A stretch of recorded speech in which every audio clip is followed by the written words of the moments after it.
শাকিব খান অবশেষে প্রমাণ করলেন বুবলির কন্যা সন্তান শার্লিন খান তার সন্তান নয়। কিভাবে এই অসাধ্য সাধন করলেন শাকিব, আর বুবলির পরবর্তী পদক্ষেপই বা কি হবে?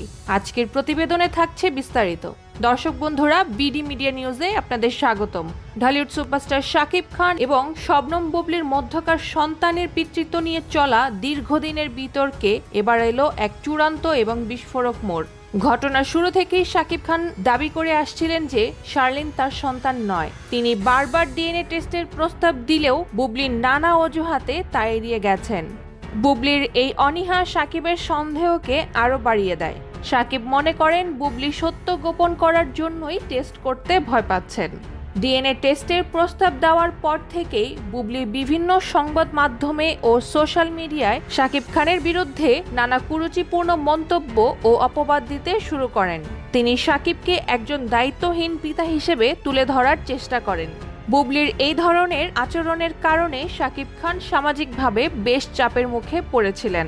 দর্শক বন্ধুরা, পরিস্থিতি যখন শাকিবের জন্য কঠিন হয়ে পড়ে তখন তিনি আইনি ও বৈজ্ঞানিক পথে হাঁটার সিদ্ধান্ত নেন। তিনি দেশি বিদেশি নামকরা ডাক্তার এবং ফরেনসিক বিশেষজ্ঞদের পরামর্শ নেন।